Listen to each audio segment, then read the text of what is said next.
Hi friends, good luck, have fun, don't die. ఈ సినిమా ఒక science fiction comedy. Sam Rockwell ప్రధాన పాత్ర పోషించిన ఈ సినిమా ఎలా ఉందో ఇప్పుడు చూద్దాం. ఓ వ్యక్తి ఫ్యూచర్ నుంచి లాస్ ఏంజల్స్లో ఓ హోటల్కి వస్తాడు. అక్కడ అందరూ తింటూ ఉంటారు. వాళ్ళందరికీ ఈ భూమి మీద సగం మంది జనాభాకి ఆపద కలగబోతుందని ఏఐ ఉపయోగించి ఓ 9 ఏళ్ల కుర్రాడు చేసే ప్రయోగాలకి భూమి బయలు కాబోతుందని తన దగ్గర ఉన్న పెన్ డ్రైవ్లో సాఫ్ట్వేర్ని దానిలో ఇన్స్టాల్ చేస్తే ఆ ప్రమాదం ఆగుతుందని చెప్తాడు. దానికోసం కొంతమందిని ఆ హోటల్లో ఉన్న కొంతమందిని రిక్రూట్ చేసుకుంటాడు. వాళ్ళందరితో కలిసి ఆ 9 ఏళ్ల కుర్రాడిని ఆపడం కోసం అతను ఏం చేశాడు, ఇంతకీ ఆ 9 ఏళ్ల కుర్రాడు ఎక్కడున్నాడు, 9 ఏళ్ల ఆ కుర్రాడు ప్రపంచాన్ని నాశనం చేసేంతగా ఏం చేశాడు అన్నది సినిమా చూసి తెలుసుకోవాలి. ఈ సినిమాకి గోర్ వెర్బిన్స్కీ దర్శకత్వం వహించారు. మాథ్యూ రాబిన్సన్ రచన చేయగా ఈ సినిమాని గోర్ వెర్బిన్స్కీ ప్రొడ్యూస్ చేశారు. ఇది ప్రస్తుత సమాజం మీద ఒక సెటైర్ లాంటిది. ఏఐ టెక్నాలజీని ఉపయోగించి మనుషులు ఎంత దరిద్రంగా తయారవుతున్నారు, ఫోన్లకు బానిస అయిపోయి మనుషులు ఎలా తయారైపోతున్నారు, ఏఐ ప్రాంప్ట్స్ ఉపయోగించి ఒకరి తల ఒకరికి, ఒకరి బాడీ వేరొకరికి ఎలా మారుస్తున్నారో, వీటన్నిటి వల్ల ఫ్యూచర్లో ఎలాంటి దుష్ప్రభావాలు రాబోతున్నాయో చక్కగా చూపిస్తారు ఈ సినిమాలో. అలాగే కొన్ని ఫ్లాష్ బ్యాక్ స్టోరీలు ఉంటాయి.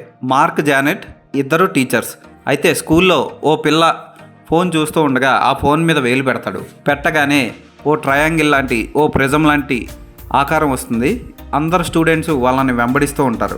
ఏదో హత్య చేయడానికి, పీకపట్టు పిసికేయడానికి వచ్చినట్లు వస్తూ ఉంటారు. అక్కడి నుంచి పారిపోతారు. అలాగే సూజన్ అనే ఓ తల్లి తన కొడుకు స్కూల్లో ఓ కుర్రాడు గంతో కాల్చేసాడని తెలుసుకొని చనిపోయిన తన కొడుకు కోసం తిరిగి మళ్ళీ ఆ కొడుకుని పుట్టించడం కోసం ఓ కంపెనీలోకి వెళ్తుంది. అక్కడ డబ్బులు పెట్టి కొనుక్కున్న కొడుకు తాను అప్పుడప్పుడు యాడ్స్ ప్రచారం చేస్తూ ఉంటాడు. అలాగే ఓ ప్రేమ జంట, వాళ్ళిద్దరి మధ్య చిచ్చు పెట్టిన విఆర్ హెడ్సెట్, ఇలా చాలా ఉంటాయి. ఇలా మధ్యలో ఆ కథలు జరుగుతూ కొంచెం స్లో చేస్తాయి సినిమాని. అయితే లాస్ట్ గంట మాత్రం సినిమా ఒక హై రేంజ్కి వెళ్తుంది. ఫస్ట్ గంట 20 నిమిషాలు ఓపిక్గా భరిస్తే తర్వాత గంట మాత్రం బాగా తీసాడనిపిస్తుంది. ఆ కుర్రాడు, ఆ ఏఐ ప్రోగ్రామింగ్, ఈ టెక్నిక్స్, అలాగే క్లైమాక్స్లో రోబోట్లు చేసే విన్యాసాలు, గుర్రానికి పిల్లి తల పెట్టి చేసే విన్యాసం, ఇవన్నీ కూడా ఆకట్టుకుంటాయి ప్రేక్షకుల్ని. కాకపోతే కొంచెం ఓపిక్గా చూడాలి, కొంచెం స్లోగా ఉంటుంది సినిమా. విఎఫ్ఎక్స్ అదిరిపోతాయి. యాక్టర్స్ అందరూ అద్దరగొట్టేశారు. ఫోటోగ్రఫీ బాగుంటుంది. ప్రస్తుతం ఉన్న సమాజం మీద సెటైర్లు అదిరిపోతాయి. పక్కనే లవర్ని పెట్టుకొని కూడా సెల్ ఫోన్కి, టీవీలకి అతుక్కుపోతున్న ఈ సమాజాన్ని దర్శకుడు చాలా సూటిగా ప్రశ్నించాడు ఈ సినిమాలో. ఈ సినిమా ఇంగ్లీష్లో థియేటర్లో రిలీజ్ అయింది. ప్రస్తుతానికి తెలుగులో రిలీజ్ కాలేదు. ఈ సినిమా పర్వాలేదు అనిపిస్తుంది, ఖచ్చితంగా ఒకసారి చూడొచ్చు. కానీ నేను చెప్పాను కదా, ఫస్ట్ గంట 20 నిమిషాలు కొంచెం మెల్లిగా కథలోకి తీసుకెళ్తాడు దర్శకుడు. ఆ తర్వాత ఫ్యూచర్ నుంచి వచ్చిన వ్యక్తి 9 ఏళ్ల కుర్రాడితో కలిసి చేసిన పోరాటం అదిరిపోతుంది. మళ్ళీ క్లైమాక్స్లో ట్విస్ట్ ఏంటి అంటే అది మీరు థియేటర్లో చూసి తెలుసుకోవాలి. ఈ సినిమాకి నేను ఇచ్చే రేటింగ్ 3/5.